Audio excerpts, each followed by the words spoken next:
Tyrell Malacia will start the game against Victoria Pleasant. The boss has confirmed. Meanwhile, Lisandro Martinez is among the players who can be sold. And guess what? Real Madrid are interested. Welcome to the Net Health Sport. This is a late night update concerning the biggest football club in the world that is always giving news left, right, and center. It is a gift indeed that doesn't stop giving. That's Man United for you. But listen, ahead of our game, and of course, it's an important game where we take on Victoria Pleasant, hoping to return to winning ways in the Europa League this time, not in the Premier League. Of course, the last two losses came in the English Premier League, not quite good ones, but we are hoping to bounce back. And this is a traveling squad that did travel to Czech Republic, that is in the city of Prague, where they're going to take on Victoria Pleasant, Autel Baindil, Tom Hitton, Andrew Nana in the backline, Diogo Dalot, Mathis Delete, Victor Lindelof, Harry Maguire, Tyrell Malacia, Lisandro Martinez, Nusa Mazraoui, and Lenny Yoro. Then Casemiro, Toby Collier, Christian Eriksen, Bruno Fernandes, Kobe Maino, Mason Mount, and Manuel Ugarte, Ahmad Anthony, Alejandro Garnacho, Rasmus Højlund, Marcus Rashford, and Joshua Zirkzee. So, two returning players from injury as back slide straight into the squad in Victor Lindelof and Toby Collier, who has been out for some time. The young Toby certainly must have impressed the boss upon return, which is a good thing to see.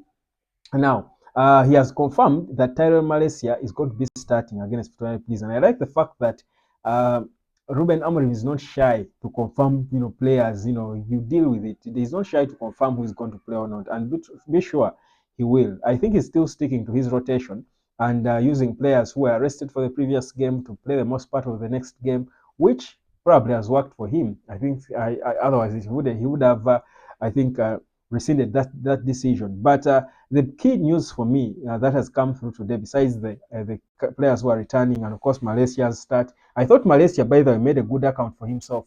Gave a good account of himself against Bukayo Saka, one of the most lethal forwards in the Premier League, against Arsenal. In fact, it is when he got off the pitch in the second half that we looked a little, exposed, a little bit exposed. So my view is that I think he has really, stepped up his game, and certainly you understand why Amorim is trusting him. Now, the latest that is coming in suggests that Lisandro Martinez is wanted by Real Madrid. And of course, I remember telling you weeks ago that Diogo Dalot is one of those players that Real Madrid were looking at to sign. They also want, I think, Christian Romero from Tottenham, but I'll stick to the Man U players. So two of the Man U players now have attracted the interest of Real Madrid, and Martinez is one of them. Now, this, of course, will come as a shock to many, because there are people who view Lisandro Martinez as untouchable. But guess what? In the list of untouchable players at Man United, Lisandro Martinez isn't there. There is Kobe Maino, Mathis Delete, Nusa Mazraoui, Andrew Nana. There is who else? There is Lenny Yoro. Licha is not there. He's not among the untouchables. And there are people who, for that reason, call him overrated. But I feel like he has more of stagnated. That he reached his peak, and he has either gone down a little bit. His levels have gone down a little bit, mostly maybe because of the injuries that have been affecting him lately. But I feel like he reached his peak at some point, and he doesn't improve. So that's why it looks like he's being overrated. But I think he's still a good player, even with his lower levels lately. He's still a top player that I think is important for Man United. The only issue for me is my disquiet is whether he can stay fit for a long time. So he's among those who can be bought, and Madrid are showing interest. You see, Madrid would not show interest in a player who is not good enough, who is not among the very best, because Madrid know themselves. They've got that arrogance about them that they go for the very best because they've got the money to buy them, and they know any player Madrid is interested, they will listen. Even the Ballon d'Or winner recently just confirmed it, that is Rodri. So you get a sense that for me, it's a good thing. If Martinez is going, I think it's okay. Already United are planning for the future of the left back position. They're looking at a 6'4". Martinez is a bit short for the formation that we're trying to play. So they're looking at a 6'4", 17-year-old who apparently reports are saying now that the deal has been agreed between Man United and Chero Porteno, but he will stay there for the earlier part of 2025 until he turns 18. That's when he will join Man United. Probably the plan is for them to slide him straight into the senior team. They have agreed at about £3.9 million for the young Diego Leon. So I think there's plans now for the future of the left back position because it has changed, and perhaps Martinez doesn't look like the player who fits exactly into that. But also Martinez is more of an Eric Ten Hag player, if you get it, and with the new manager coming in for such a crucial position in his team, he would certainly want to change a thing, and it cannot be the elite or Nuzal Mazraoui who have been outstanding. So the easier player is, I think, Lisandro Martinez, given his inconsistency with fitness lately. So that's what's happening, but I think it's a good thing. So those are two players that have attracted the attention of Real Madrid, Martinez and Diogo Dalot, who was priced at about 40 million quid. Martinez could perhaps also command about the same or just higher, slightly higher than that. And then we do now know that it has been reported that Man United want 40 million pounds for Marcus Rashford. 40 million pounds for Marcus Rashford. Before, at some point, this boy was rated at around 100 million, that a team had to pay 100 million or at least 80. Right now, we are saying more than half or less than half of that we can take. And I'm sure Man United will certainly take the 40 million quid if it came through. I think that for me shows me that they have given up on him and they're just willing to offload him now that he's scoring a few goals. And a team can pay 40 million and take that gamble. The only issue would be paying his wages. But I think on that 40 million, they would agree to pay him a bit of it to buy him out of his contract, and it compensates for what would be the extra wages he would earn in the remaining part of his contract. So I do think there's a lot of movements that we should expect to happen at Man United in the coming days. I think it's going to be business unusual. There's going to be some shocks and upsets, to be honest.